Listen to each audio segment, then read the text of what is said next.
Assalamualaikum warahmatullahi wabarakatuh. Hai anak-anak, selamat pagi. Ketemu lagi dengan Pak Sidik dalam pembelajaran dari rumah. Meskipun dari rumah, ingat kita harus tetap jaga kesehatan, tetap semangat dan juga tetap belajar. Mari kita awali pembelajaran pada pagi hari ini dengan membaca doa terlebih dahulu. Bersama-sama mulai. A'udzubillahi minasyaitonirrajim. Bismillahirrahmanirrahim. Raditu billahi rabba wa bil islami dina wa bi muhammadin nabiyya wa rasulah. Rabbi zidni ilma warzuqni fahma. Amin. Anak-anak, hari ini kita akan belajar tematik, yaitu kita masuk pada subtema 3 tentang menyayangi tumbuhan. Nah, pada kesempatan kali ini kita akan mempelajari bagaimana cara merawat dan menyayangi tumbuhan, serta kita akan belajar penjumlahan. Mudah sekali bukan? Tapi penjumlahan kali ini adalah penjumlahan dengan menggunakan garis bilangan. Mari langsung kita simak bersama-sama materi pertama kita tentang cara menanam bunga melati. Seperti apa? Mari kita simak bersama-sama. Siti sangat senang dengan bunga melati. Siti membeli bibit bunga melati. Dia ingin menanamnya di dalam pot. Siti belum tahu cara menanam bunga melati. Siti pergi ke perpustakaan sekolah. Di sana dia menemukan buku yang dibutuhkan. Buku tentang cara menanam melati di dalam pot. Nah, bagaimana cara menanam bunga melati itu akan kita pelajari adik-adik. Berikut petunjuk perawatan bunga melati yang Siti baca. Nah, di sini ada petunjuk bagaimana menanam dan merawat bunga melati. Yang pertama, siapkan pecahan batu bata merah atau pecahan genting. Nah, susun di dasar pot seperti gambar ini adik-adik. Campurkan pasir, tanah, dan pupuk kandang, masing-masing dengan bagian yang sama. Isikan pada sepertiga bagian pot, letakkan di atas lapisan pecahan batu bata merah atau genting. Nah, ini adik-adik, sepertiga bagian pot diisi dengan campuran pasir, tanah, dan pupuk kandang. Ingat ya, pupuk kandang itu pupuk yang berasal dari kotoran hewan yang sudah diolah adik-adik menjadi pupuk. Langkah berikutnya adalah masukkan bibit melati, sisakan media lama yang masih menempel. Nah, biasanya kalau kita membeli bibit melati itu sudah ada media tanamnya. Nah, media tanamnya itu juga kalian masukkan juga, tapi kalian sisakan sedikit.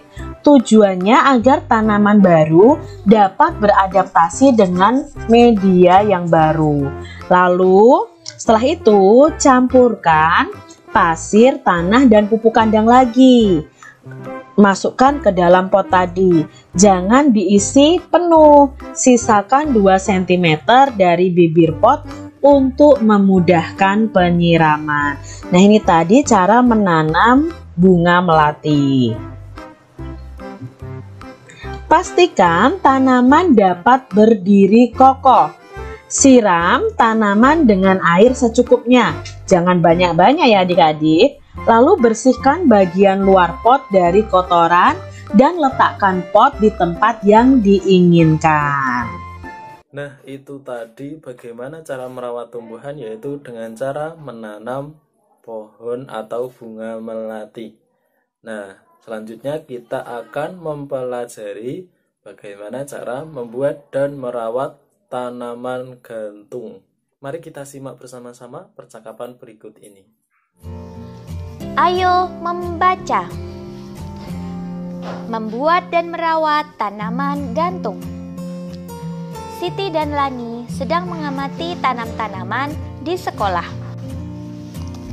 Siti, ayo kita membuat pot gantung. Tanam-tanaman ini sepertinya butuh tempat baru. Setuju, Lani. Kasihan tanam-tanaman itu. Potnya sudah tidak cukup, jawab Siti. tanaman-tanaman itu dapat terganggu pertumbuhannya, kata Lani.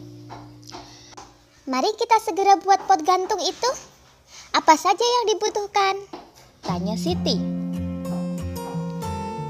Botol plastik bekas, pita perekat, gunting, tanah, kayu pipi, tali, dan tanaman, jawab Lani.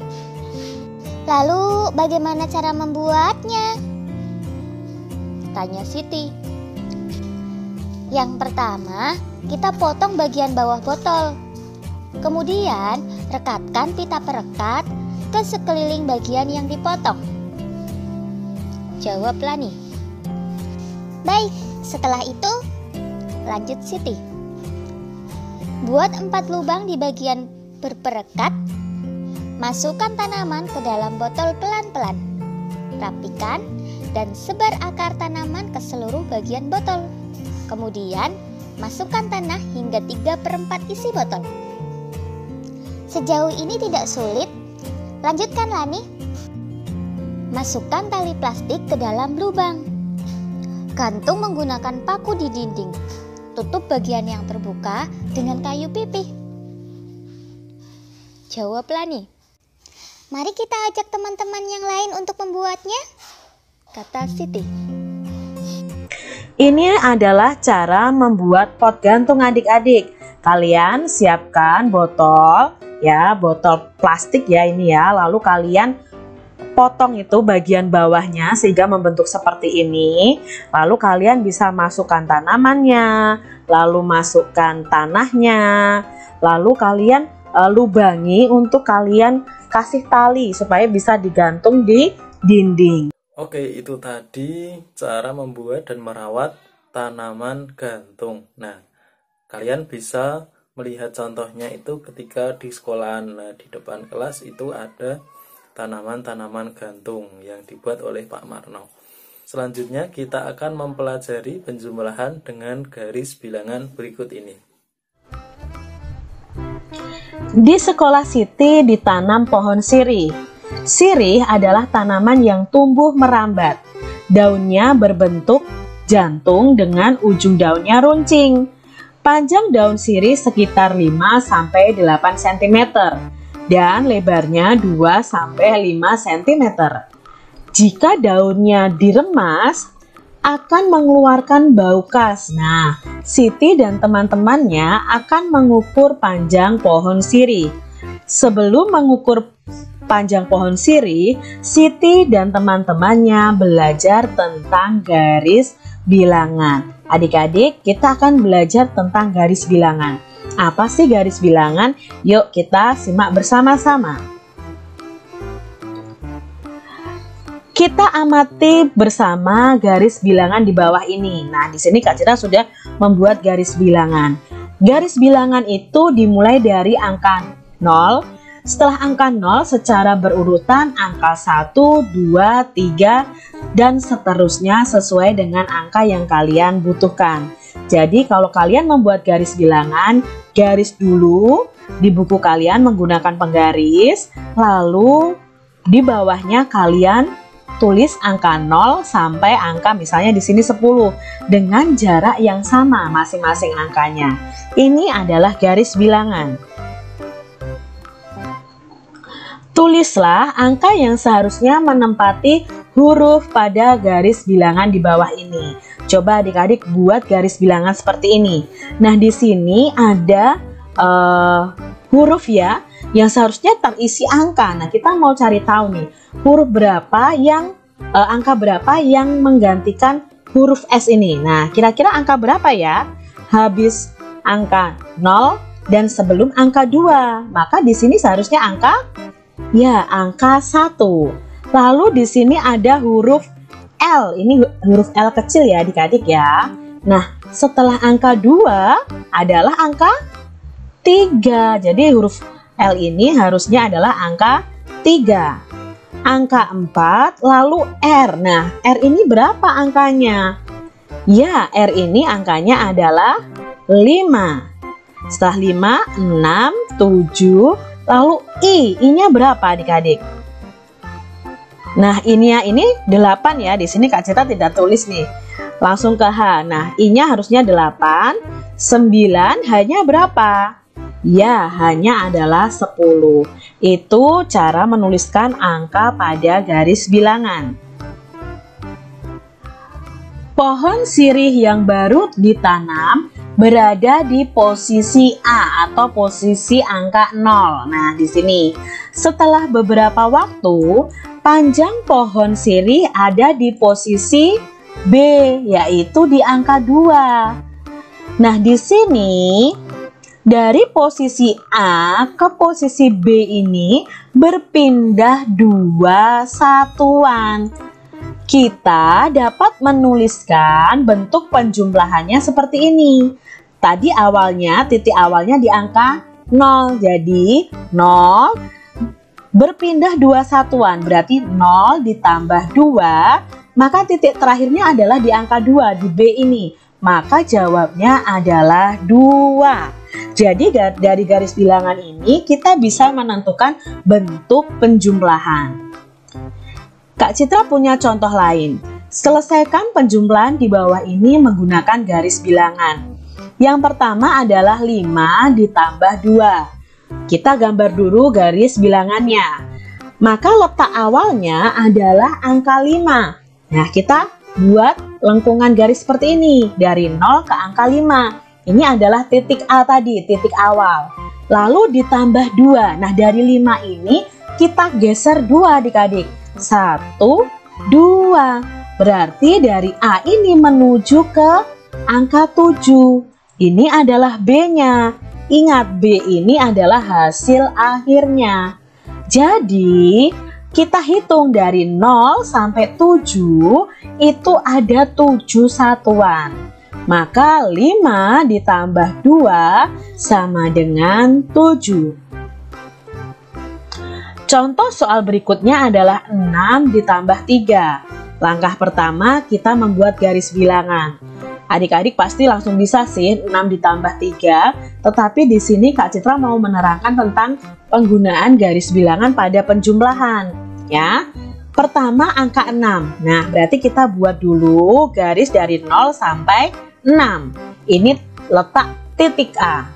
Lalu dari angka 6 ini ditambah 3. Berarti kita geser ke samping 3 satuan. 1, 2, 3. Berhenti di angka 9. Maka 6 ke 9 itu adalah titik B. Nah, untuk mengetahui hasilnya berarti dari 0 sampai ke titik B ini. Ada berapa satuan yang kita lewati? Yaitu ada 9. Jadi 6 ditambah 3 sama dengan 9. Begitu adik-adik tentang garis bilangan. Nanti kalian bisa coba ya, di buku paket itu ada contoh penjumlahan dengan garis bilangan.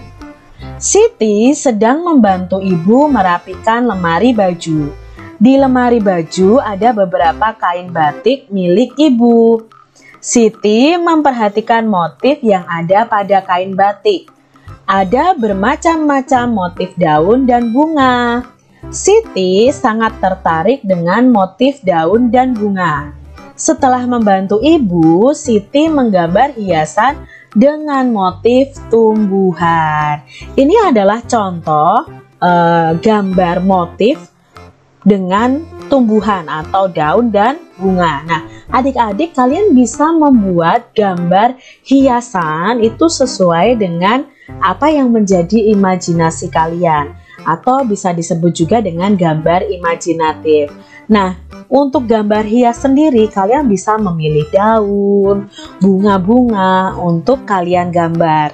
Setelah itu kalian warnai supaya gambar kalian lebih menarik. Bisa memakai pensil warna, bisa memakai krayon, bisa juga memakai spidol.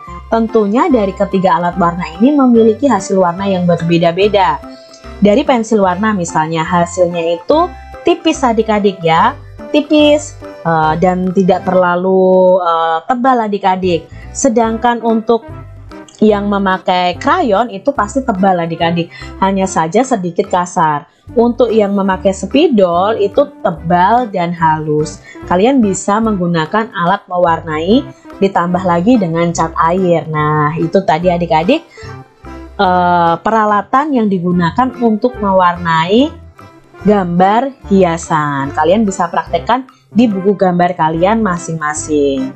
Oke, itu tadi pembelajaran kita hari ini, yaitu subtema 3, pembelajaran 1 dan 2. Sebelum Pak Sidik akhiri, nanti anak-anak silahkan mengerjakan LKS tema 2 halaman 61, yaitu ayo berlatih. Nomor 1 sampai 5 saja dikerjakan di LKS-nya masing-masing. Sekian dari Pak Sidik, kurang lebihnya mohon maaf. Wassalamualaikum warahmatullahi wabarakatuh.